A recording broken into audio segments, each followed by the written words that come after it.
Hey, well, let me welcome you to this event, which, as you can see from the people in the room, is the highlight of our program of events this week, because we really are talking about a topic that is on many people's minds, and we have uh, an all-star cast of panelists to give you their views on it. We're going to be talking for the next hour and a half about what should be the agenda and priorities for the World Bank, and an issue which many people are now thinking about. I'm also very happy to say that this is an event that we are co-hosting with the Bretton Woods Committee, and Bill Rhodes, who's sitting here, is going to be sharing a little bit his perspective on the issues before we bring our panel on board. And since all of you are here to listen to the panel and their views, I will get out of the way and turn it over to Bill. Bill.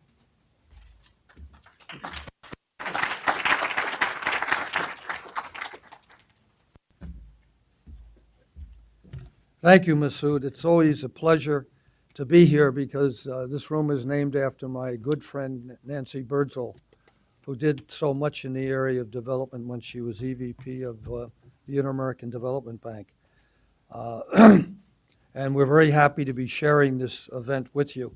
It's something I think we want to do more in the future. As we all know, the 75th anniversary of Bretton Woods is coming up. I did things at the 50th and then at the 70th. But this is a big one, I think, the 75th. And certainly there are an awful lot of challenges. I'd like to talk about our supporters, Morgan Stanley and Masood, who have helped us at Bretton Woods to put together our program that we call Bretton Woods 75. And what we're trying to do is to get out a compendium of the major issues that would be facing the leadership of both the IMF and the World Bank. I think that we have an all-star panel. I'm not going to run through who they are because you all know them. And they will be here and talk with you and interchange ideas. And a number of them have agreed to participate in our compendium, and I thank you very much for that. I actually did a piece myself with Frank Vogel on the area of corruption, and I've actually discussed this with the incoming president of the World Bank, David Malpass. And so the two challenges I'd like to put to our distinguished group of speakers are not the usual ones that you would expect. One is that I will start with what's going on in Venezuela. We have the largest refugee crisis in the history of Latin America. Up to this moment, there are 3.5 million, maybe 3.7 million, which is more than a tenth of the population of Venezuela, who are refugees. And depending on whether the Maduro administration stays much longer, it could grow by the estimates of the UN and others. It could grow by another 1.5 million to 2 million this year alone. Latin America historically, and some place I have my roots in, has never viewed or seen anything like it. And when you take a look at the historical figures, the estimates of the IMF and others are the economy of Venezuela decreased by something in the order of 40 to 50% last year. They're talking about the same this year. And we have inflation up to 10 million %. The only example, and I went through the Argentine and Brazilian inflationary cycles, the only example we have that in modern history is Zimbabwe, which is not the best example we want to think of. And so I think it is a real challenge to the international financial institutions, not only the IMF in this particular case, or the Inter-American Development Bank, but also I think of the World Bank. I've discussed this on several occasions with the incoming president, David Malpass, and of course it's very challenging because of the recognition of who represents Venezuela on the board of the World Bank. In the case of the IDB, they've already recognized the Guaido government. This is not yet the case with with the World Bank, so it's a very controversial subject. But I bring it up because when you take a look at the role of the World Bank, which is traditionally infrastructure, I think also the massive needs for what was the wealthiest country in Latin America, and I spent 13 years of my life down there. My daughter was born there, who was first job out was working with the Inter-American Development Bank. And to see a country with the best health system in Latin America become a situation which is more serious than Haiti gives you an idea of what the world is actually facing. So that would be a challenge to all of you to talk about that would like to. The other area is something that I think is so important and was not there at the beginning of the World Bank, which is the whole area of corruption. And it was something that McNamara, after he left the job, always regretted, and he said to several of us, Frank Vogel, myself, that one of the biggest mistakes he ever made in running the World Bank was not to tackle the area of corruption. And I give credit to Jim Wolfenson. When he came in, he made it a priority to do that. Unfortunately, the situation on corruption hasn't gotten any better. If anything, it's gotten worse. We see it in all areas, whether it be infrastructure, financial, whatever in the world. And Christine Lagarde has recently taken this up as a major priority in lending from the International Monetary Fund. And I think it is going to be a major challenge as President to David Malpass as to how the World Bank moves forward in dealing with these situations. Because I think you need a joint effort of the Bretton Woods two entities plus the other international development banks to make this a priority. Because if they do not do that, then loans that come from them sort of sanction corruption. And so these are two of the subjects that I would like to put to our distinguished panel as to what they think about these areas. And I'm sure there are all sorts of priorities they have on climate change and infrastructure, et cetera.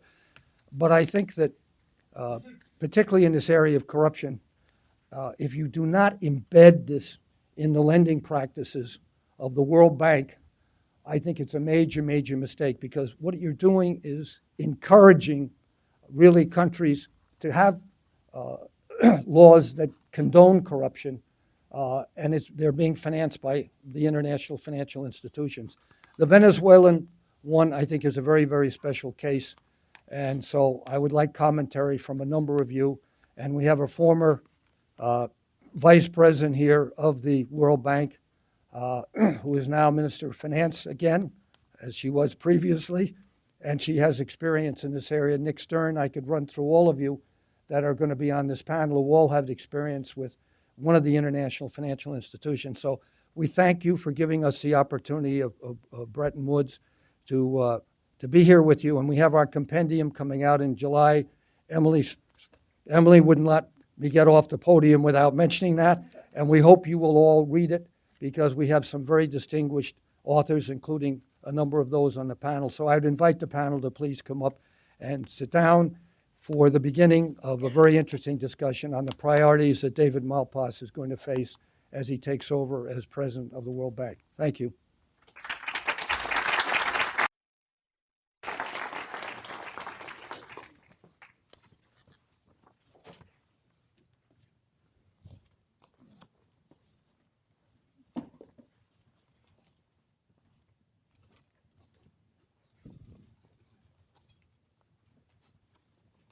Well, thanks everyone very much for joining us here this afternoon. I'm really delighted to be moderating and introducing the panel that you're about to hear from. Immediately to my right, Sri Mulyani Indrawati is the Minister of Finance of Indonesia. Nicholas Stern is the I.G. Patel Professor of Economics and Government at the London School of Economics and Political Science. Minouche Shafik is the Director of the London School of Economics and Political Science. Afsaneh Beschloss is the founder and CEO of the Rock Creek Group, and Lawrence Summers is the Charles W. Eliot University Professor at Harvard University, and he's also the chairman of the board here at the Center for global development. And I should also note that all 5 of our panelists had very senior positions at the World Bank. Minister Sri Mulyani was the managing director and COO. Lawrence Summers and Nicholas Stern were both chief economists. And Afsaneh Beschloss was the treasurer and CIO. And Minouche Shafik was a vice president of the World Bank. So all 5 of them have operated kind of at the highest levels of the bank and have been thinking about some of the challenges facing the bank for a big part of their careers. And so to begin the panel, I'd like to start off at kind of the very highest level. Today is David Malpass's 3rd day as president at the World Bank. And I wanted to ask the question of what should be the kind of urgent priorities of the first 100 days, the next 97 days of his administration. What should be the things that are at the very top of his agenda, not the long-running challenges that are always going to be there, but the things that he ought to really start working on right away? What are the most urgent of the challenges? And Minister Sri Mulyani, I'd like to start with you. What are your top priorities that ought to be carried out at the World Bank right now? Okay. First, his understanding about the World Bank need to be updated, because I think David knows World Bank, especially in his previous experience in 1980s. The bank changed quite dramatically in terms of the business model, the way they work. I joined the bank when the president was Bob Zulik, and Bob tried to create a lot of reform within the bank to be more agile, to be more responsive, discussing about corruption, transparency, democratizing of the data. I think that created quite a lot of change. And then Jim Kim came with quite a lot of dramatic change within the bank on the business model, the way we organize between global practice and country operation, and how we are going to work as a one World Bank group. So I think for the new president, first he has to know what is exactly now the bank doing. And it's not difficult because he engaged in this capital increase and he knows there is a forward look discussion within the bank. So he can really start very quickly. And I think also reflected in the way he addressed a lot of questions coming from the board during his interview or during his recruitment in this case. So that is going to be the first thing that he could do. The second one, he has a very specific issue that with the background of as an economist, which is different from the previous president, definitely he's going to have a much more interest as well as engagement on a country issue, which is more on the country program. So the question in this case, how he's going to make sure that the bank operation in the country, the premise of the bank with the capital increase last time is actually they are going to serve all clients. And all client means not only low-income country, fragile state, which is I think that's popular, small country, island country. But I think one of the most important issues that everybody will watch is how the new president is going to deal with the middle-income country, especially China. Because this is going to be whether he's going to reflecting the voice of U.S. government or he's going to be the president of the bank of 189 country. That is going to be the most important, maybe first step that he's going to decide. And that will be reflected in the country partnership program that the bank is going to discuss with the board. The third is, I think, on issue. In the past, like Bob Zulik is really have a specific issue which he really interested and have a strong passion. For example, corruption and transparency on the data. Jim Kim has human capital, climate change. So the question, what is going to be his very specific individual passion that he's going to pursue? And maybe this is going to be, I don't know, it's going to be about Gini coefficient, inequality, or it's about the country that need to grow optimally with less intervention, or he's going to be more on a twin goal, just like Jim Kim. We will see. That is going to be one thing that he's going to decide, because that kind of signal will says a lot internally within the bank to all the staff, but also to the client. The bank is not value-free. I think the president is always have huge influence in terms of shaping the program and engagement with the client. So when President Zulik at that time really emphasizing a lot of corruption, transparency, data, which I love. So I love to engage with country and saying that corruption is important, although in the past you should not address the issue of corruption. It's not appropriate, politically incorrect, and blah, blah, blah.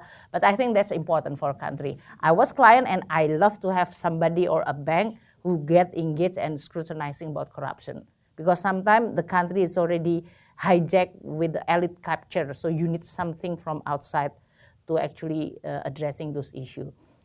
Now, Jim Kim have human capital, climate change, or pandemic at that time. So the question is, what is going to be this new president? And I will personally see that the global public good is going to be one which is still continue important. So climate change is going to be important. And of course, how the bank can work with all clients that is unique bank. Because we as a client, in this case, I'm now become a client again of the bank, I always have a choices. I have ADB, I have AIIB, even European Investment Bank now want to operate in Indonesia, and I have the World Bank. So what is the difference between all those multilateral institutions for us? And I will see that the World Bank should have a more comparative advantage because they are bank for the world. That means that they have more knowledge and experience reflecting more or less the rich experience of different clients. So I, as a client, can then ask the bank, if I now need to reform my tax department, is there any knowledge that I can get not only from Asia, but from the world, so that I can get the best lesson? If I'm having an address of social safety net, what should I do? Which country who actually have a best experience and design? If I'm now addressing the issue of stunting, what should I do in this case? So I can really rely on the bank as a both knowledge bank who has all client set and have a global experience. It's not become a regional bank. So I don't want to see the bank to then focus only on a low-income country fragile state. That is going to like constraining the institution who's supposed to be able to have a huge asset operating globally and have the ability to accumulate knowledge and have an experience globally that is going to be also creating a good public good for all clients as well as shareholder. My last comment in this, how long I can speak in this? I can speak for 1 hour. Okay. So my last point is actually the shareholder. I think this is a very unique situation within the bank. We assume the bank as the multilateral institution that the shareholder believe in the multilateralism. And today, this has become a question mark. Is all the shareholders really believe that we still need multilateralism and multilateral institution? Because if the shareholder, especially the major shareholder, they don't have the clear idea, the clear objective of having this institution, you just like putting in the analogy of corporation. If your shareholder is confused and fuzzy, then the performance of the corporation is going to be also confusing. It's going to be suboptimal. So the question for all of us is the shareholder is actually still believe in this system and institution, and whether this institution and system is going to achieve the goal, whether you are talking about my dream is the world without poverty or twin goal. That is maybe the bottom line question, because I firmly believe that any institution, if you are not consistent between governance as well as business model, resources, then you are going to have a problem within this consistency between these three: governance, business model, and resources. So if the bank have to do something, then these three things need to be consistent first before they are going to do all the good thing for the world. So we're going to come back to quite a number of those topics, actually. But first, I do want to go down the line to let the other panelists have an opportunity, if there's anything that they also want to see right at the very top of David Malpass's agenda. or kind of any introductory observations that they want to make. So Nicholas, we'll go next to you. Do you have anything that you would add as the high priority items right now? Yes. I think at the beginning of you, can you hear me in the back, by the way? Very good. That's step one. At the first 100 days or whatever it might be, you want to have some clarity of the strategy of the institution. What is it you're trying to pursue? If you want to put a strategy together, you need three things. One is an understanding of the objectives. Second is an understanding of the comparative advantage of your institution. And thirdly, an understanding of the world in which you are operating. Those are the three basic elements in putting a strategy together. Let me say a word or two about each of them. What are the objectives? Well, the countries of the world have spoken. We have the Sustainable Development Goals of September 2015. More than 190 countries are subscribing to those. And we have the Paris Agreement on Climate Change of December 2015. If you ask what is the set of objectives we're working on, well, they're there. The countries, which of course include all the shareholders of the World Bank, have said what they are. And that's what the World Bank as a global institution should pursue. So I think at the beginning, if I understand it correctly, he's begun to be explicit about that. Some of us were worried whether he would be. He seems to have said it, but let's be absolutely crystal clear that that is what we mean by the objectives. And once we've said that, we have to be clear about the urgency and scale that follows from those objectives. I can't go into any detail, but let me just give you two numbers that illustrate urgency and scale. The world economy doubles in about 20 years at a growth rate slightly above 3%, the ballpark of what it's likely to be. In that 20 years, we have to reduce overall emissions by about 40%, just for the 2-degree thing. Put the 1.5 to one side, it's obviously stronger for 1.5. So if you put a new economy side by side with the old one, and that doubles, and that new economy is zero emissions, that's not good enough. You've got to cut by 40% overall. So it shows the urgency and scale. The next 2 decades are decisive in terms of what we're able to do. And of course, the Sustainable Development Goals, the word sustainable, very important there, involve upping action in key areas right across, whether it's education or health or whatever. And the IMF, I understand, and World Bank are about to come out with some numbers on exactly that. So the agenda is clear, but also the understanding of the urgency and scale that's involved in that agenda. This is no time for cutting back. This is a time for increasing the activity and increasing the multipliers, so that public to private, both. So what is the comparative advantage of the MDBs and the World Bank in particular? Well, they're very, very powerful, those advantages, and they follow from the structure and design of the institutions. Big multipliers from paid-in capital to callable capital, which we should be using in relation to the scale of the problem. Big multipliers in relation to the contribution on policy and institutions, which can translate, if they improve, translate these wonderful investment opportunities into real programs and projects. That's a second big multiplier. The World Bank, like other MDBs, has very strong convening power. It can pull parties together. Risk management is absolutely at the heart of what it does. The presence of a multilateral institution in the deal can actually reduce the risk drastically. When I was at the EBRD as chief economist, we had some companies who actually at that moment could have bought the EBRD. They still wanted the EBRD in the deal because they recognized that the presence of the EBRD in the deal reduced the overall policy risk in the project. So the presence reduces risk. They have instruments for managing risk through guarantees, and if the World Bank group is organized well, so all parts come together. You've got guarantees with MEGA, you've got equity in IFC, and you've got the long-term loans of the World Bank, and then you've got the trust funds. You can put those all together in a way that really distributes the risk and shares the risk.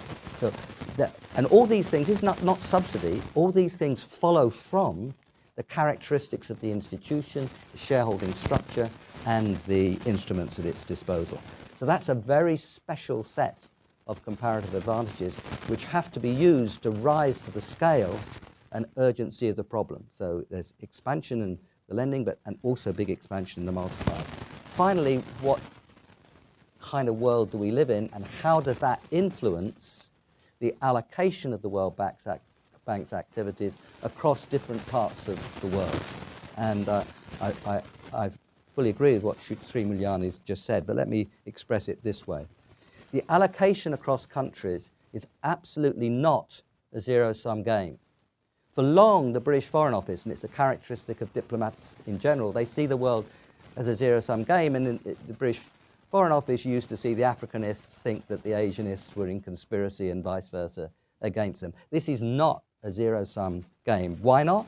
Well, the future of Africa depends in large measure on infrastructure investment in Asia. That's what's really going to shape. There are the biggest numbers in shaping what's happening to our climate. Second, it's not a zero-sum game. The links now, the infrastructure links across the world are increasingly important. When I was writing the report to the Commission for Africa, about 13, 14 years ago now, we had a map of the infrastructure routes, and they were largely extractive industries out into Europe. The world has changed, and those infrastructure links are going to be extremely important. The World Bank, the third reason it's not a zero-sum game, is that the World Bank has to be on the frontier. That's its duty because of all its advantages. But the frontier examples it brings to the table, developed in one country, can have tremendous advantages in other countries. And people in this room could give countless examples of how a really strong program and project and set of policies in one place which worked, you don't multiply the ones that didn't work, but the ones that do work, you can multiply and take elsewhere. Again, it's not a zero-sum game. And finally, and importantly, the profits that are made in the middle-income countries make a very important contribution to the ability to respond more strongly in the more difficult, lower-income, fragile countries. 4 ways. None of those ways is marginal. Together, it's very powerful. So I'm right with Sri Mulyani. The World Bank should be looking across the world, asking about its impact, but doing it in a way that recognizes that the activities in one place are highly complementary with activities in other places, and it's not a fight between how much you put here and how much you put there. It's wise judgment on the combination. Minouche, what would you add? Okay. I made myself a list of do's and don'ts for future World Bank president based on past experience of what has not worked so well and a sense of what is needed at the moment. So I'll start with the don'ts. The first don't is don't do a reorganization. You will lose huge amounts of time, goodwill, and fiddling with the organogram will achieve nothing. So that's advice number 1. Number 2 is don't behave like an outsider and badmouth the organization internally and externally for the first year. You own it. 3, don't waste time coming up with a new set of priorities when the whole world has endorsed the Sustainable Development Goals. So you've got a clear sense of priorities, and I completely agree with Nick on that. And then the 4th don't is don't crowd out the private sector or try to be like the IMF just to use up spare balance sheet capacity. So those are my don'ts, but then let me turn to my do's. The first do is global public goods are probably the only remaining unique comparative advantage of the World Bank. When I first joined the World Bank, it was a virtual monopoly in terms of both financing and knowledge transfer to developing countries. That is so far from the current reality, it's unimaginable. The only thing where the bank you can really say is uniquely positioned to do is around global public goods. And so climate, pandemics, all that set of issues really has to be at the center of any future World Bank strategy. My second do is, given where the world economy is today, given that we're starting to see a slowdown, given that many countries have accumulated significant amounts of debt in the recent period, I would invest a lot in fiscal. And the World Bank used to do quite a lot of very careful work on the composition of public spending, the composition of the investment budget. And given where we are in the cycle, and given where a lot of countries are, and given that monetary policy in many countries has kind of done its bit, I think spending a lot of time on fiscal would be quite worthwhile. Third, I would restore the World Bank's role as the convener of the international development system. I think in recent years the World Bank has lapsed in this role, and the system we know is very fragmented, but without any leadership, that fragmentation became a problem.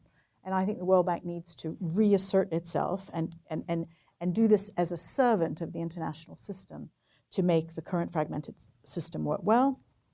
And my fourth do would be be an advocate for low-income countries and fragile states who don't get enough airtime in the international system, and in particular with fragile states, be open to taking quite a different approach than the traditional one. And we recently saw a commission on fragile states, which we did at the LSE with David Cameron and Donald Cabaruca, which I think lays out a different approach to operating in fragile states. And I think the recommendations of that are well worth pursuing. I'll stop there. I've gotten to know a number of people at the World Bank in my year and a half covering it, and there's never been more enthusiasm for David Malpass than when on his first day in office he said they weren't going to do a reorganization. That was the most exciting possible part of his agenda to people that actually work at the World Bank. Afsaneh, what would you say are the key priorities right now? I think a lot of great points have been made already. One of the things that I would suggest he does is learn about the history a little bit. The first thing is that the bank was set up to help Europe and Japan. If you go to Japan today and you go to the Tokyo office of the World Bank, you'll see the sort of design of the bullet train. The Japanese still remember that the World Bank built or had that, paid for that bullet train, and they helped get the designers for that bullet train, which sort of brings together the fact that the bank was thinking ahead together with the shareholder. They were using latest technology, and they did something that made a huge difference and took advantage of the bank's history. The bank then moved on to emerging markets, and that's where we've been, and that's what we're talking about. However, there is an issue because everything that we're talking about, sustainable development goals, reducing inequality, these are global issues now. Everything that we're reading in the papers, these are issues that are now very, very much, unfortunately, also developed country issues. And I would say that the World Bank is even more relevant today as compared to its past, because a lot of the lessons learned, for example, payment systems. It seems like payment systems, it's not just China that is ahead in payment systems and providing banking to the poor. But if you go to Africa, there are many people between, M-Pesa and Branch and many others who are providing real implementation and really good ways for the poor to get access to financial services. Maybe some of those should be coming back into the US for the poorest who don't have access to banking.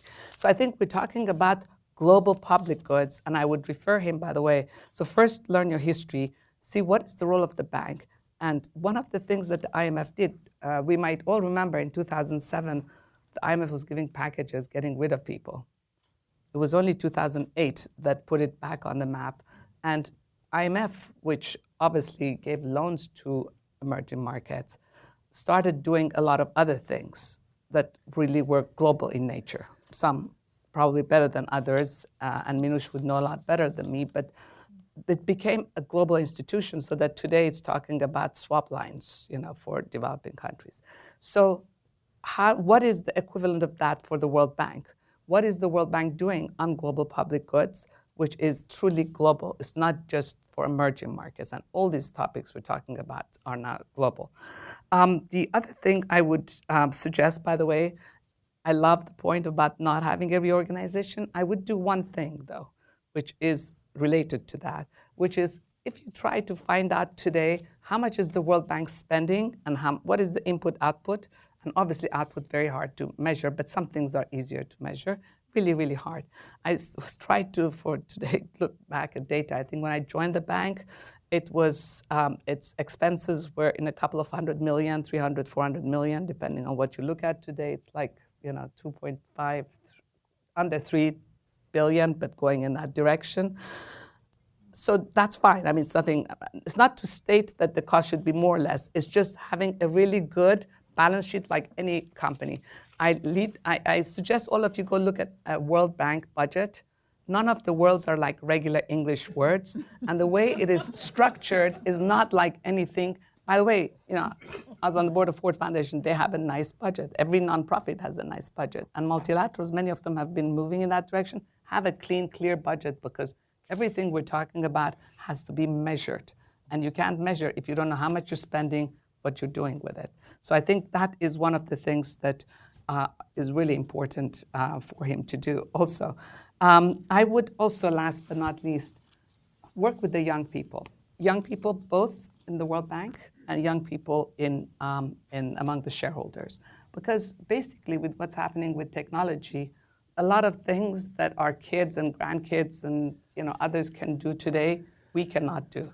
So since by definition, an institution like the bank is dominated and ran by people of certain background and age, brilliant people, that crew of young people has to be sort of brought up. I suggested this to Jim Wolfenson when I worked for him, and he said, yes, great idea.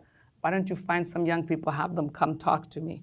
But then he referred them to his managing director at the time, who was not exactly your most innovative person, and that was the end of the young people.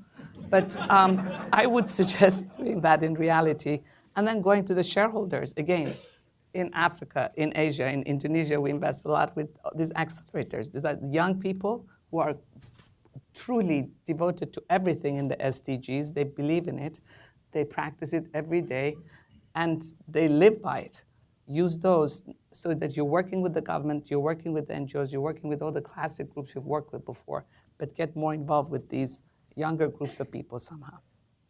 And before we dig into some of these topics a little more closely, Larry, well, let's finish with you. The big picture thoughts that you would have for David Malpass right now. I would say 4 or 5 things in the spirit of maybe a certain brutal realism. 1, reassurance. He has the most hard-edged biography of any past World Bank president by far, and he was put there by the most anti-international, anti-liberal order U.S. administration since the Second World War. And before he can do anything else, he has to reassure everybody that he's not going to be a thug in support of all of that. And until he's done that, there's no progress on anything else. 2, World Bank has to figure out what its comparative advantage is. There are at least 5 countries that have their own development banks that have larger budgets, one country development banks, than the whole of the World Bank.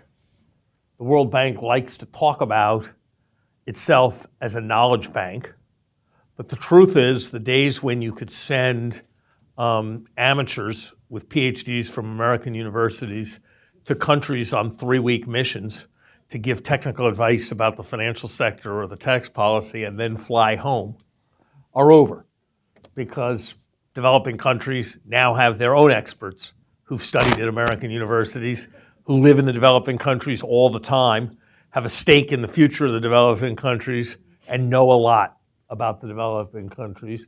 And so the bank is spitting in the ocean of development finance, and it doesn't actually have any kinds of monopoly on knowledge, and it's still writing 100-page reports in an era when companies use much sleeker, much more efficient forms of documentation. And so what's the comparative advantage of the institution? You need to figure out your fundamental answer to that question. And until you do, you're not going anywhere. Number 3, especially drawing on his background, which some people in this room would prefer, other people in this room would not prefer. There is a huge agenda of stuff that is the World Bank's thing that no industrial country democracy would tolerate. I remember being asked by one Latin American democratically elected leader, he said to me, no mayor in the United States would tolerate the federal government coming in and providing assistance, but saying the assistance could only come if he sponsored town hall meetings with the person he beat in the last election 4 months ago, before he did anything. Why should the World Bank be imposing that on my country every time they provided some assistance? No American would tolerate the idea that you couldn't have any large-scale infrastructure investing because you just couldn't, or every single person who might be affected by a hydroelectric project had to sign off before the hydroelectric project could be done. But that has been imposed on the World Bank as part of its operating procedure. And if there was ever a moment when those excesses were going to be corrected, it is now. And that should be an important part of the agenda. And I yield to almost nobody in this room in my enthusiasm for the SDGs. But the truth is that we used to have the concept that what economic development meant was that developing countries were on a trajectory to being like industrial countries. And in the countries that have developed most successfully, like China, that is still the prevailing concept. But that is not the prevailing concept in the SDGs, and that is not the prevailing concept in the World Bank. The prevailing concept is that it's not about any kind of aggregate statistic of growth or any of that of the country. It is all about the goal of poverty alleviation and the number of people you lift above $2 a day, and that is an insufficient aspiration for what is the actual aspiration of the governments of most of the World Bank's major clients. So focus on where you do have a comparative advantage. The largest, most important, and most substantial thing the World Bank can do, probably in my view the only thing it can do that will cause its activities to be meaningfully remembered in a global history book written 50 years from now, is a huge push into sustainability lending. I believe that the World Bank should seek to rename itself the International Bank for Reconstruction and Sustainable Development, to signal the priority that it is going to attach to lending where a part of the return is going to be non-pecuniary in the form of reduction in externalities. Second, fragile states and reconstruction. I made a count a few months ago. In the 20 years I've been involved in the international, 25 years I've been involved in the international system, I was able to count 16 Marshall Plans for particular problems. Not a single one of which, every one of which contemplated vastly more resources relative to the affected area than the actual Marshall Plan had. Not one of which delivered more than half the resources that were aspired to, and most of which faded away into insignificance. I don't know exactly what the right answers are for these reconstruction and fragile situations, but it should be the job of the World Bank to figure it out. And the third thing is global public goods and catalyzing efforts on global public goods. And the grim truth which the World Bank has to engage with, that it has not engaged with in its 60-year history in a serious way, is the word fungibility. If you give me money to fix my car, then you have to ask yourself what I would have done if I had not gotten your money. And probably the reality is that if my car really needed fixing, I would have fixed my car anyway. And so you can think you funded funding the fixing of my car, but in fact you funded whatever my next priority was if it was really important for me to fund my car. And the World Bank is involved as is much of the aid community, in a vast illusion where it thinks that it's funding particular activities, but the reality is if the activities are really terrific, the country would have done them anyway. And if they wouldn't have done them anyway, then you have to ask, why wouldn't they have done them anyway? And the whole concept of strategy needs to engage with the concept of fungibility if the institution is to be serious. And while I agree with no reorganization, I think it is morally incumbent on an institution that spends $2.5 or $3 billion a year administering itself as it provides lending assistance to engage in some serious analytics and metrics around its budget per dollar delivered, budget per bit of expertise delivered, and to explore whether it is fundamentally sized correctly, and I am not persuaded that it is. So one of the issues that came up a couple of times there were that the World Bank needs to be addressing some challenges that aren't really country specific. So I think you think about pandemics, they're often regional in nature. You think about the challenges of climate change, it's often regional in nature. You think about refugees. Bill Rhodes posed to the panel the challenge of what's going on in Venezuela. Obviously, you do have a country-specific challenge with Venezuela, but you also have a regional challenge from all the people being displaced. Syria, obviously, another example, all the people being displaced all around the region. So for whoever wants to jump on the question, is it right to approach these problems still with a country-specific lending framework? Or do we need to think more, does the World Bank need to think more about how you tackle, what's the most effective way to tackle a regional crisis if so many of the world's most important challenges are in fact regional? Nick. Let me talk about, can you hear me on this one? Yes. Okay, good. Let me just say something about one of those, because obviously the different kinds of challenge are different, whether it's antimicrobial resistance or pandemics or refugees. It's different. But let me talk about climate and the kinds of investments there. You have to have a picture of where the big numbers are.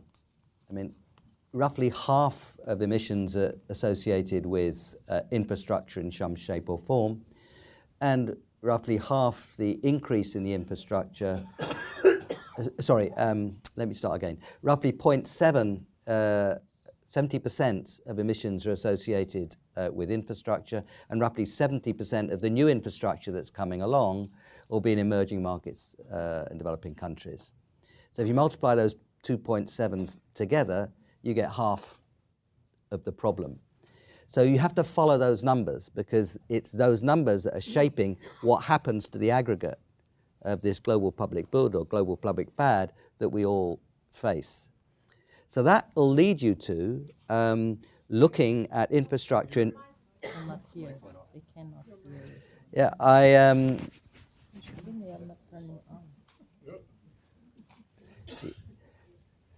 I don't know how much of that you want me to go back over, but base, yeah, but base is yours. Is this one all right?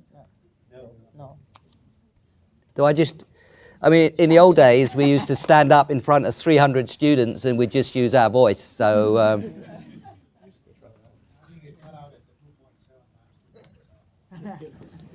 okay. I'm going to take climate change as the example. So you're looking at emissions. So you've got to look at the numbers where the emissions come from. 70% emissions associated with infrastructure, 70% of the new infrastructure coming in emerging market developing countries. So half the problem is associated with infrastructure in emerging markets and developing countries, or half the future problem is associated with that. So the notion of the global public good leads you to the priorities for action and where you're going to really have a big influence. But then, so it's strategic in that sense. But then those investments themselves take place largely inside countries. Some of the infrastructure is regional infrastructure, but most of it will be in cities, and most of it will be obviously then in particular places. So the fact that it's a global public good, it does affect where you act and how you act, but still the action is taking place in the individual countries, and you'll need to work on that basis. Yeah, Minouche. Well, and just on a very practical, that's not working either, is it? It's okay? All right. Just on a very practical level, the problem the World Bank has always faced with lending to a regional project is in the end, you need a sovereign country standing behind the loan, and orchestrating a coordinated sovereign country guarantee is incredibly complicated. And so I think I go back to where Nick is, which is in the end, accountability for paying back the loan has to be with a nation state. Meaning that in this case, if you are trying to work beyond the country, then you have to be able to create an incentive or instrument that allowing other countries who need to be put within this lending or program to take that one, whether this is on concessionality or you are going to provide other incentive. But if it is not purely based on a business model and accountability, it is still within the sovereign state. So I think that is really the challenge of dealing with the global public goods while the operating model is still country-based. And this mismatch is actually touching the issue of many issues in which we always see the global governance. It's not exactly the sum of each sovereign governance in this case. So you have a totally different. If I could just add to that problem, the other problem is that. It seems like mine is the only one. I lost my voice yesterday, so I certainly need this. And that's because I put it inside my body. So you really have to put. Good technology. You want to use this? No, I think this one is working. Good. I think the other problem is that what Larry was talking about earlier, the World Bank wants to jump in and be humanitarian or deal with crisis or deal with refugees. Those are very specific skills. If you did a PhD in economics, it doesn't necessarily make you the person who's the right person to deal with these problems. And I think while these are really important, either you have to bring in the people who have those skills or find another way. You can't just be jumping in, helping countries with specifically things that are very short-term in nature and need very quick response. People who are used to writing these long reports that he mentioned. So we want to get to audience Q&A in just a couple. Oh, sure. Oh, I think, was yours working? I think mine's. Can you hear me? Yes. Yeah. Look, the things that were said about you need a sovereign guarantee were right, but it points up a broader point, which is the World Bank needs to be squarely against financial goofiness in support of a worthy cause. And there's a ton of that going around. And I would cite as an example that should be studied in detail the epidemic bond of the World Bank, which was an embarrassing error. It was ex ante something where the expected value was that of every dollar paid by a rich country, only about 60% of the money as advertised was an expected value going to go to poor countries. And in fact, given bad design, it was much, much less than that. We basically had the epidemic and the money didn't move. And it was caused by there were no good actors. There were goofy governments who wanted to have an initiative for the G7.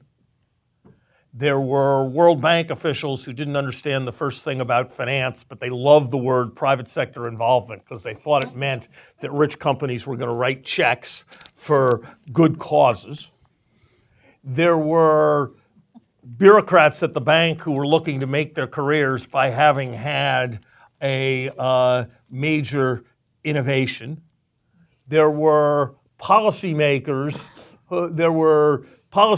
who just wanted to call attention to their area of expertise by supporting the thing.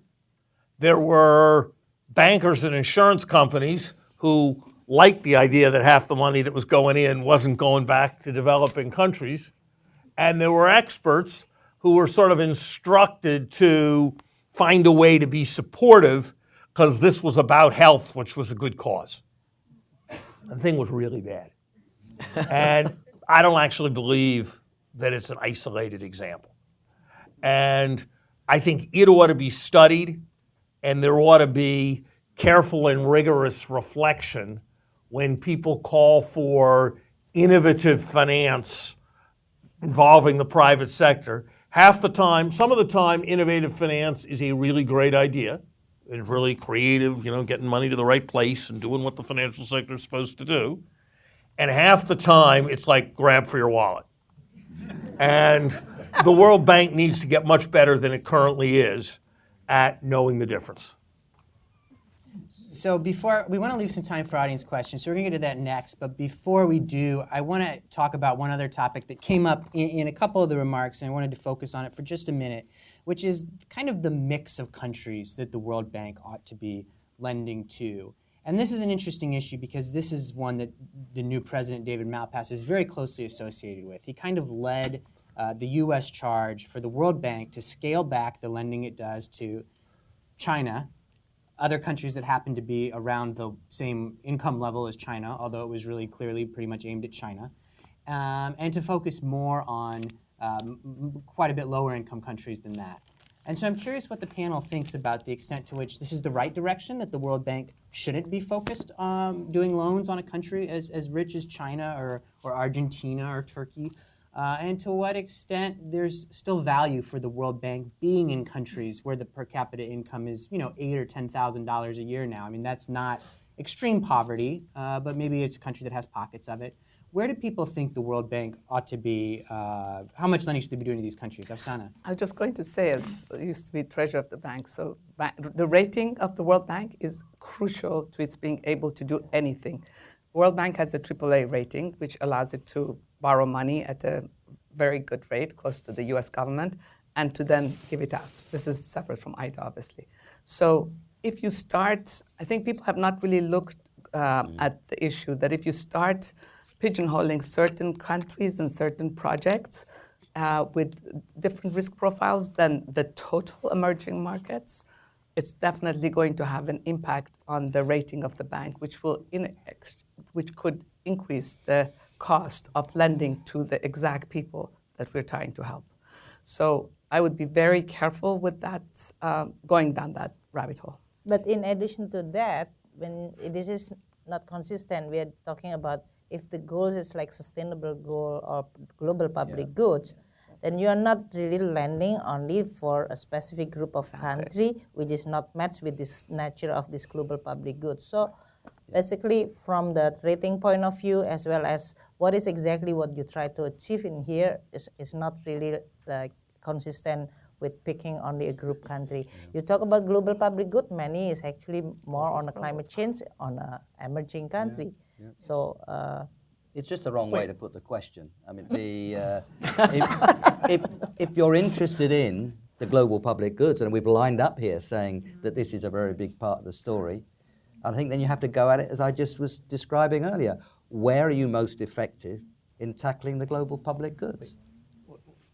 I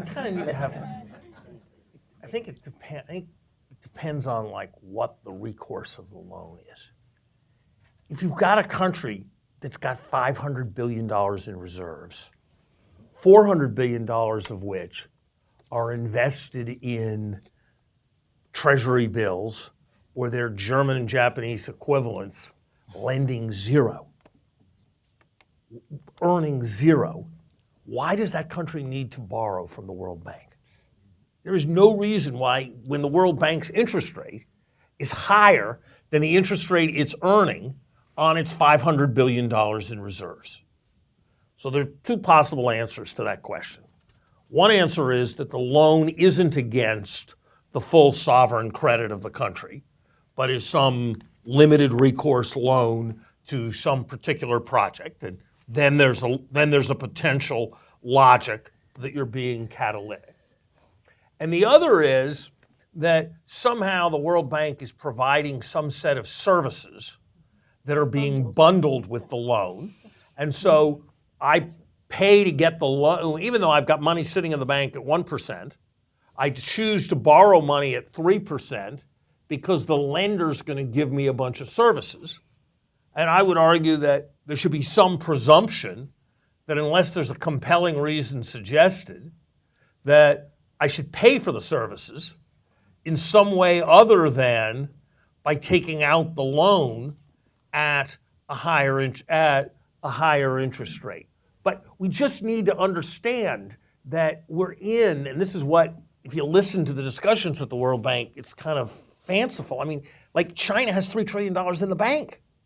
It doesn't need like a $4 billion loan from the World Bank. I mean, it's not a financially meaningful thing in the sense of a transfer. I mean, this is how much things have changed. When I was at the World Bank in summer of 1991, at least the story was, I don't remember exactly the facts, India was in danger of not being able to make its payroll. And there was gold put on a ship to London so that India could borrow money as a collateral against that gold.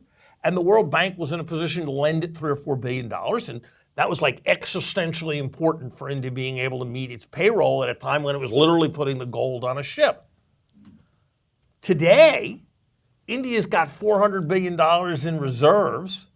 It's got its own $5 billion foreign aid program.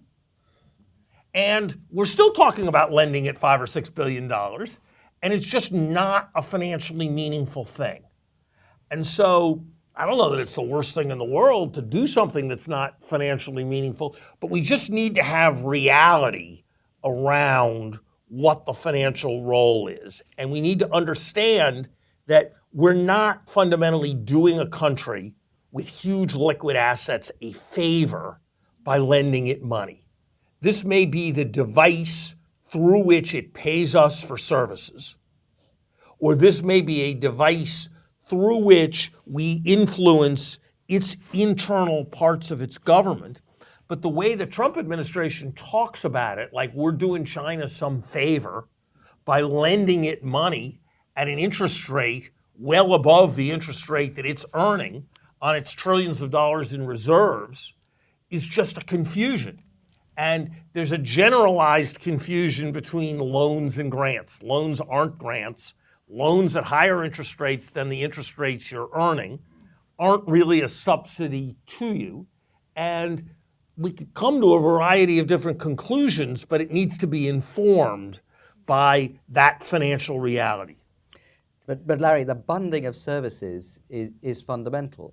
The World Bank has had a long history of a productive engagement in China around experiments in different ways of doing things. And the World Bank has supported China in doing those things. If it's convenient to bundle it up with the interest rates on the loans, which I think it is, that's a route to helping with experiments which are valuable in China and, of course, valuable outside China. And, you can pull it apart and you can dismantle it. But, we did that with the London Underground, and everything was done this way and that way, and it all got so contractually complicated that it collapsed. But in general, Nick, you may be right, and that's why I'm agnostic on this and want to understand the rationale. But in general, we as economists tend to think that non-transparent bundling of things so that costs are not visible, that's usually the kind of thing we're against, not the kind of thing we're for.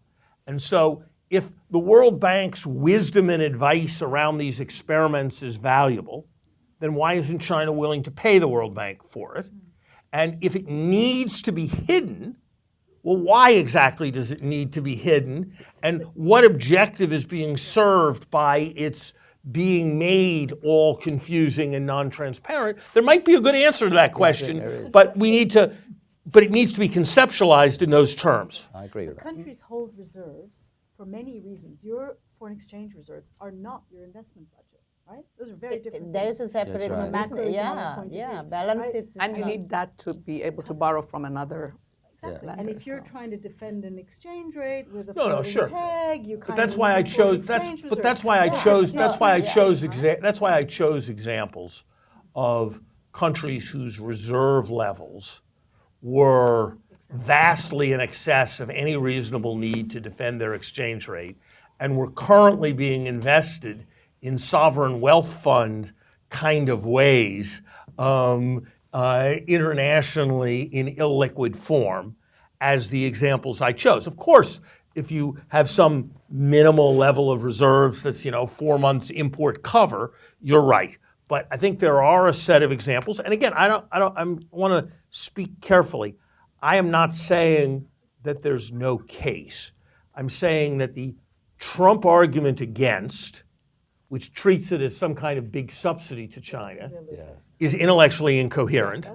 And the World Bank argument in favor, which says that this non-transparent bundling is integral to doing things right, while it's in every other sphere, it's giving speeches about the importance of transparency, is not obviously right either. So I don't find the debate back and forth to be I'm not sure what the right answer is, but I don't find either side of the debate to be very coherent or convincing. I think the other point that the administration sometimes makes is that there's limits to how much the World Bank is able to distribute. And by distributing such a large amount to China, I mean, I think China is the second or third largest borrower from the bank, that maybe there are less resources to go around to sub-Saharan Africa. You look at the You keep making the same mistake. I mean, you keep setting it up as a zero-sum game, and we've sat here one after the other explaining that it's not a zero-sum game. I gave you 4 clear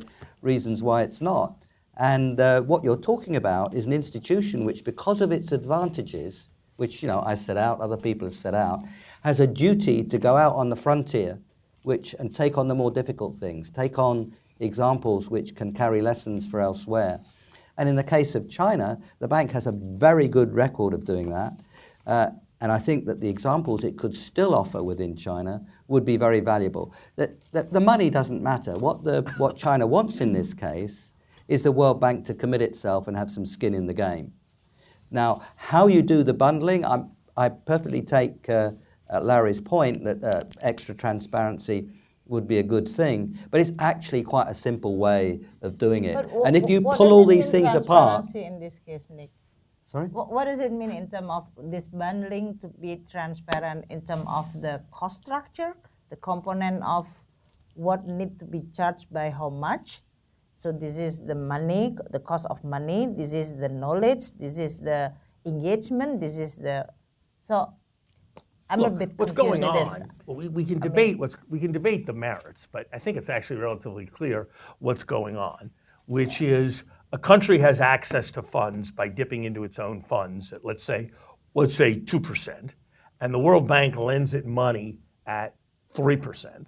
And let's say this is done on $300 million.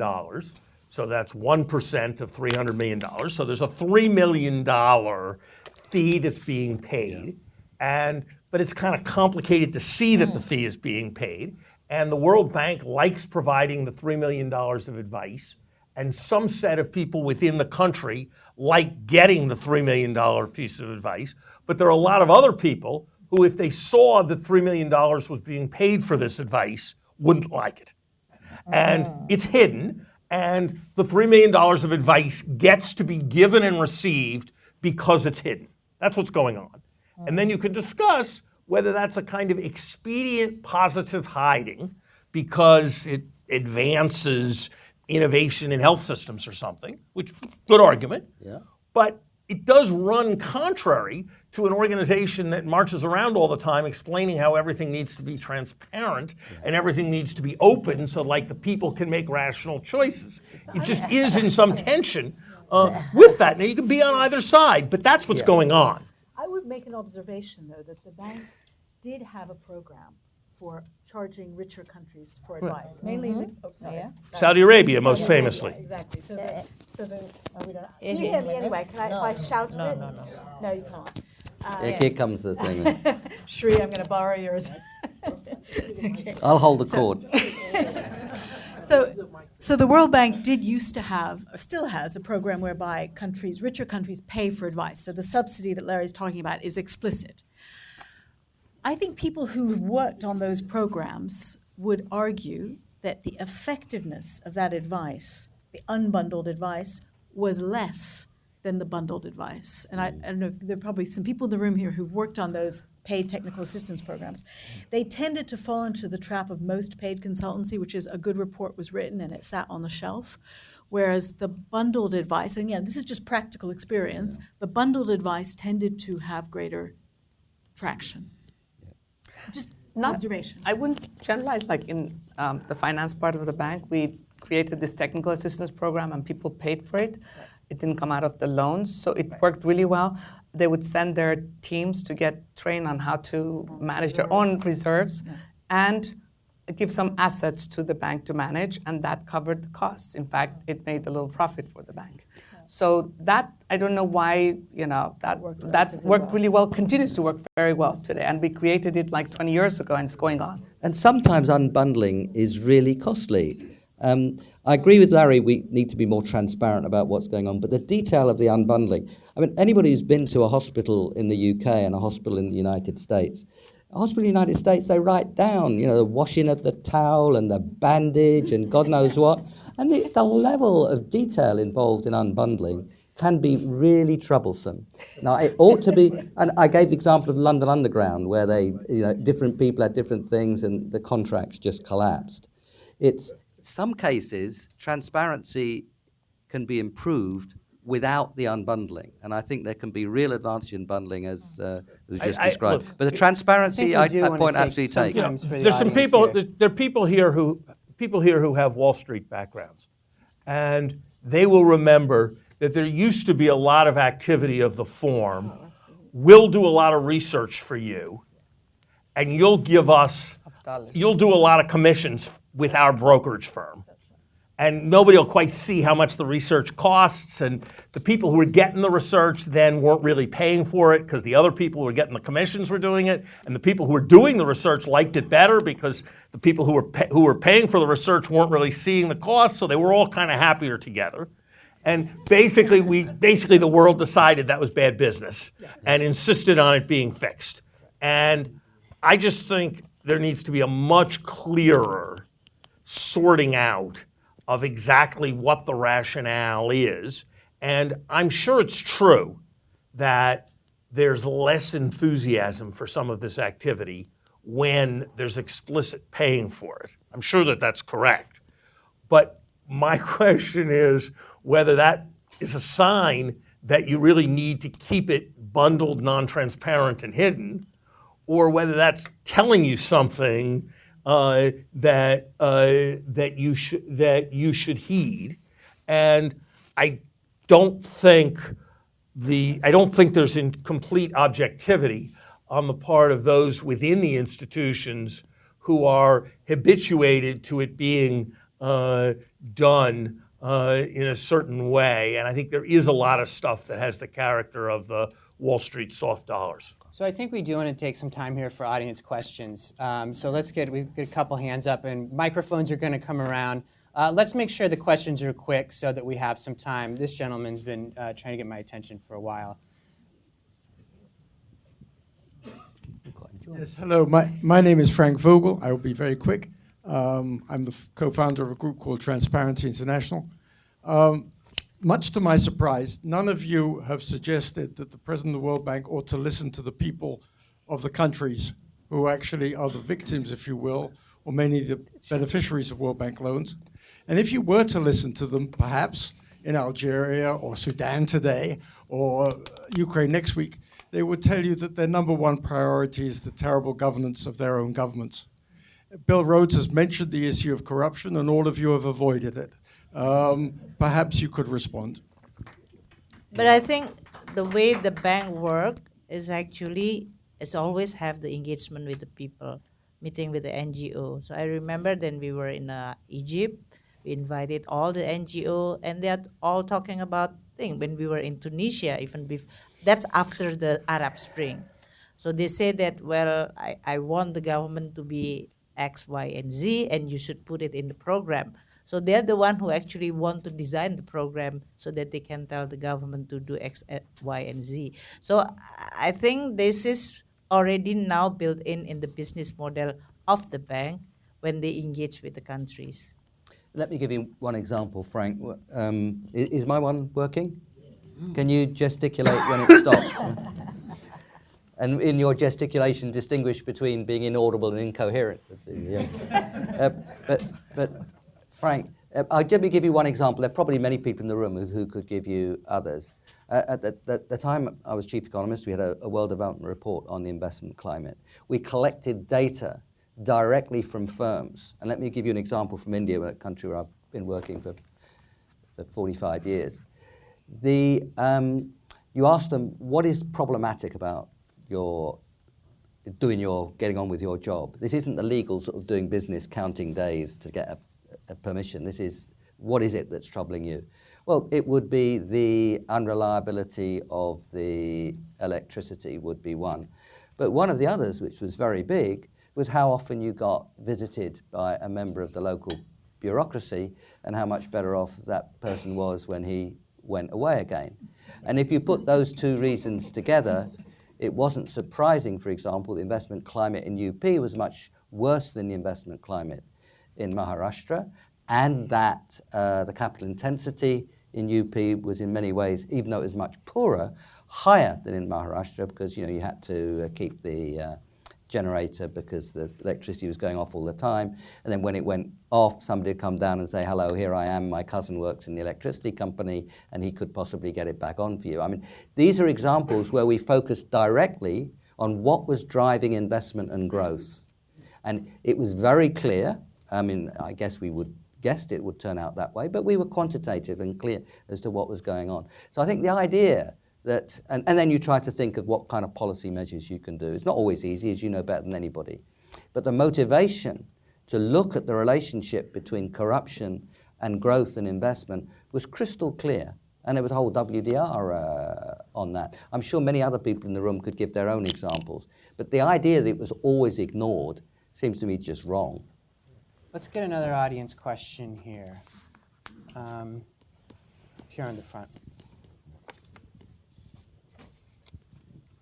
I'm Bob Hershey. I'm a consultant. To what extent could transparency be improved by holding these things online and getting consensus economically in putting together the objectives and the weights of the objectives and who's going to do what? Anyone have a thought? I do not share the universal enthusiasm here for everything being in sunshine. The most useful discussions that I had as a financial official in the US government or as a financial official at the World Bank with officials from other countries where we were discussing the detailed nature of their problem and possible options that they could consider and deliberating about what the right thing to do is, would have been impossible if they had been carried on online. I think large amounts of the deliberative process within U.S. congressional committees have been made impossible by laws requiring that meetings take place with TV cameras in front of them. And I'm sure there are some particular areas where more transparency would be good. But I think the idea that it's always good to have more be online and more visible, or the idea that it's always good for more people to be involved is a very naive one. And I would have thought, looking at events in Europe, we had had some cautionary experience in the United Kingdom with respect to referenda rather than representative democracy, and reinventing referenda by making it be the mission of the international financial institutions to consult with everybody in sight is something I think we need to be careful about. Now, obviously, in countries that are completely non-democratic, there are a very different set of issues, and so there are hard balances that should be struck.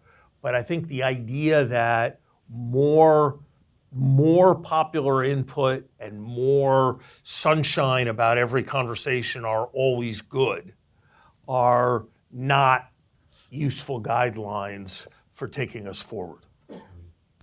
I think we've got time for just one more question, and then we have to wrap up. Who has the quickest and sharpest question that will really be sad if we don't get here today? Yeah, go ahead. My name is Foundation for Empowerment. Thank you very much for your insightful discussions. Larry, you were my big boss when I was working for the World Bank as a task manager. I think that your transparency of the benefit from unbundling and bundling. I'm wondering whether you really ignore political side of the this World Bank and the IMF advice. As a Korean and as a person who used to work for the whole of the world in the very corrupt countries or uncorrupt countries, the government officials use World Bank and the IMF advice. Whenever they feel convenient, they could use World Bank and the IMF advice. This is really to justify our political agenda. Or if it's not, they just bullied us, so we cannot help it. So when the countries are growing very well, then they said that then the ministers and government were using World Bank and the IMF advice very well. I'm not sure Otherwise, this they is were the using quickest it question. against. So I think you really seem to ignore that political side. Are we ignoring the political side? We will have to have the quickest answers because we're up against our time here. I don't think I was ignoring the political side. There are a set of situations. They're mostly involve countries that are substantially constrained, not the kind of situation I was speaking about earlier, where countries have very large reserves, where the ability to blame painful actions on outsiders is very politically convenient. But those situations, nobody's going to accept the idea that we have to do something in order to get a loan in a country that's got $500 billion in reserves. So the contexts where blame the outsiders is an effective strategy are the contexts of resource-constrained countries where the issues that Nick and I were arguing about don't really arise. Well, I think that's all our time. So thanks very much for everyone for attending. Thanks very much for our panelists for being here.